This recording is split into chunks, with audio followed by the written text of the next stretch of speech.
అందరికీ నమస్కారం అండి. నేను మీ Radhika. Welcome to Kummasani presents. ఈరోజైతే ఎంతో టేస్టీగా ఉండే రెస్టారెంట్లో కూడా ఈ ఐటెం దొరికిద్దో లేదో తెలియదండి. బట్ నేనైతే ట్రై చేశాను. చాలా చాలా బాగుంది. గోంగూర పచ్చిమిర్చి చికెన్ బిర్యానీ ఎలా తయారు చేసేసుకోవాలో చూద్దాం. ముందుగా ఒక వెడల్పాటి గిన్నెను తీసుకొని 2 టేబుల్ స్పూన్ల ఆయిల్ని వేసుకోవాలి. బాగా శుభ్రపరచుకున్న ఒక కట్ట గోంగూరని నేను ఇది 6 మెంబర్స్కి సరిపోయేటట్టుగా ఆ మెజర్మెంట్స్ తోటి చేస్తున్నాను. మీరు కూడా ఎక్కువ తక్కువ చూసుకోండి. కొంచెం కొత్తిమీర, పుదీనా ఎక్కువ కాకుండా ఒక 10 ఆకుల వరకు అయితే సరిపోతుంది.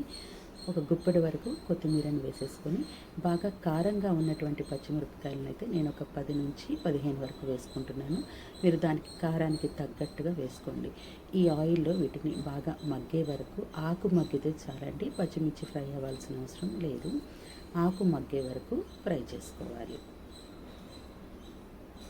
ఇంకా మీకు పుదీనా ఫ్లేవర్ ఇష్టం అనుకుంటే కాస్త ఎక్కువ వేసుకోండి, లేకపోతే ఒక 10 ఆకులు సరిపోతుంది.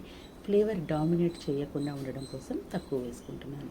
ఇలా బాగా మగ్గిన తర్వాత ఒక ప్లేట్లోకి తీసుకొని పూర్తిగా చల్లారనివ్వండి.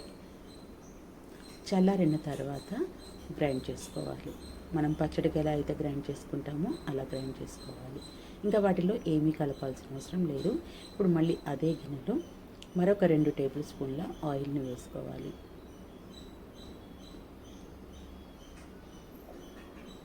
ఆయిల్ హీట్ అయిన తర్వాత దీంట్లో ఒక మీడియం సైజు ఉల్లిపాయని సన్నగా పొడవుగా కట్ చేసుకొని వేసుకోవాలి. ఫ్లేమ్ని సిమ్లో పెట్టుకోవాలి. ఇవన్నీ వేసుకున్న తర్వాత ఇవి కాస్త ఒక అర నిమిషము లేదా 1 నిమిషం వరకు ఫ్రై చేసుకోండి. ఇవి కాస్త మగ్గిన తర్వాత దీంట్లో 2 బిర్యానీ ఆకులు, 4 లవంగాలు, 2 చెక్క వేసుకొని మరొకసారి కలుపుకోండి.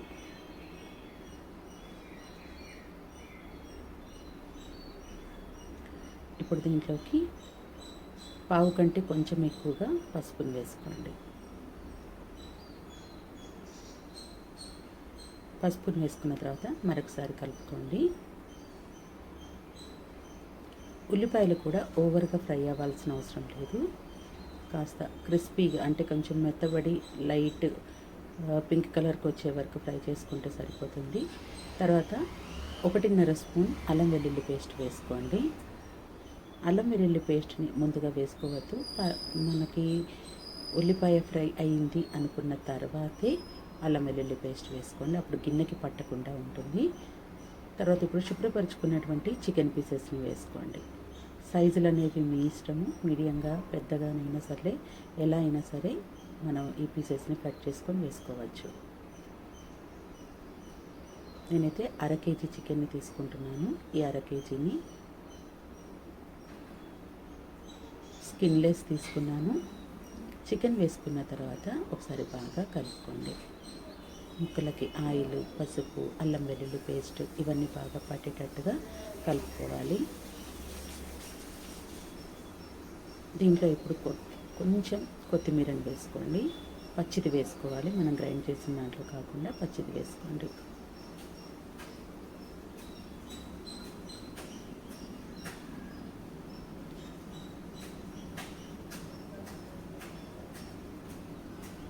ఇప్పుడు దీనికి సరిపడినంత ఉప్పును వేసుకోండి.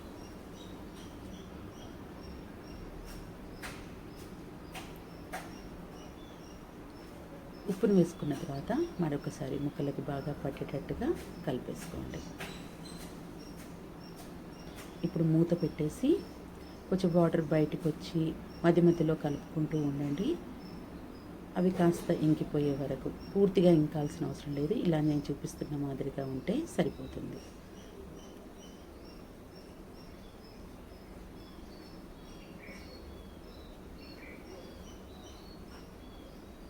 ఇప్పుడు దీంట్లోకి చల్లారిన తర్వాత గ్రైండ్ చేసుకున్నటువంటి గోంగూర పచ్చిమిర్చి పేస్ట్ని వేసుకోండి. కొంచెం బిర్యానీలోకి పులుపు ఎక్కువ కావాలి అనుకుంటే గోంగూరను ఎక్కువ తీసుకోండి. అన్నీ పర్ఫెక్ట్గా సమంగా కావాలి అనుకుంటే నేను చెప్పిన రేషియో సరిపోతుంది. జార్లోకి వాటర్ ఏమీ వేయద్దు. మనం గోంగూర ఎంతవరకు తీయగలిగితే అంతవరకు తీసుకొని గిన్నెలోకి వేసుకొని ఈ ముక్కలకి బాగా పట్టేటట్టుగా 1 నిమిషం పాటు ఫ్లేమ్ని సిమ్లో పెట్టుకొని కలుపుకుంటూ ఉండండి.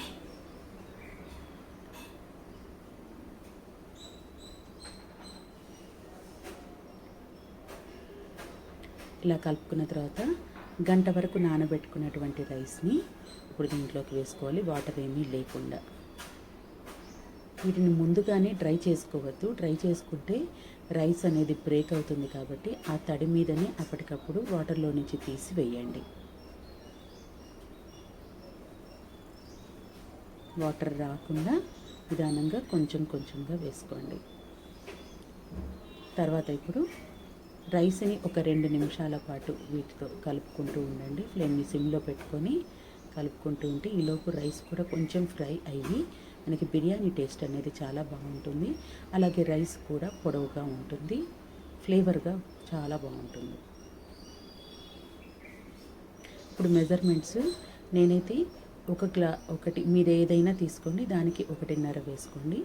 కాకపోతే మీరు ఇంకా రైస్ ముద్దగా అవుతుంది అని అనుకుంటే కొంచెం ఒక పావు గ్లాస్ వరకు తగ్గించుకోండి. కానీ 1కి 1.5 అయితే పర్ఫెక్ట్గా సరిపోతుంది. కొంచెం కొంచెంగా వేసుకుంటూ రైస్ని మరీ తిప్పేయకుండా వాటర్ని వేసేసుకోండి. దీంట్లో పావు టీ స్పూన్ గరం మసాలా, పావు టీ స్పూన్ చికెన్ మసాలా వేసేసుకొని కలపండి.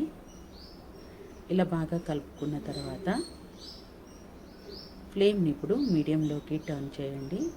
ఒక్కసారి ఈ వాటర్ని చెక్ చేసుకోండి, అంటే సాల్ట్ ఉందా లేదా అనేది తెలుస్తుంది. మరి ఉప్పగా కాకపోయినా సరే, అంటే తక్కువైతే ఈ స్టేజ్లో మీరు ఉప్పు వేసేసుకోవచ్చు. ఇప్పుడు మూత పెట్టేసి ఫ్లేమ్ని హైలో పెట్టేయండి.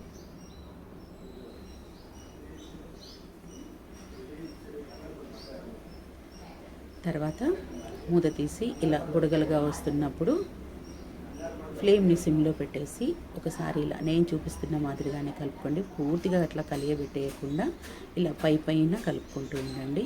కార్నర్స్ని అలా తీసుకుంటూ ఉంటే మనకి ఈవెన్గా కుక్ అవుతుంది. మసాలా కూడా అంతటికి పర్ఫెక్ట్గా పడుతుంది. ఇప్పుడు ఫ్లేమ్ని సిమ్లో పెట్టేసుకొని మళ్ళీ మూత పెట్టేసి మనం రైస్ని ఎలా ఎగురుస్తామో అలా ఎగర్చండి. దాదాపు దీనికి ఒక 10 నుంచి 15 నిమిషాల టైం అయితే పడుతుంది. తర్వాత మూత తీసి చూడండి. సో నాకైతే పర్ఫెక్ట్గా కుక్ అయిపోయింది. వేడి మీద మనము ఎప్పుడు కూడా వీటిని వడ్డించుకోకుండా కొంచెం 10 నిమిషాలు అలా పక్కన పెడితే అది సెట్ అవుతుంది. అంతవరకు మూత పెట్టేసి ఉంచండి. తర్వాత వీటిని మీరు జీడిపప్పుతో కూడా గార్నిష్ చేసుకోవచ్చు. ఆనియన్స్, లెమన్, ఈ గోంగూర పచ్చిమిర్చి బిర్యానీని మీరు ఏదైనా గ్రేవీతో సర్వ్ చేసుకోవచ్చు, లేకపోతే ఇలా అయినా సరే తీసేసుకోవచ్చు. Thank you for watching.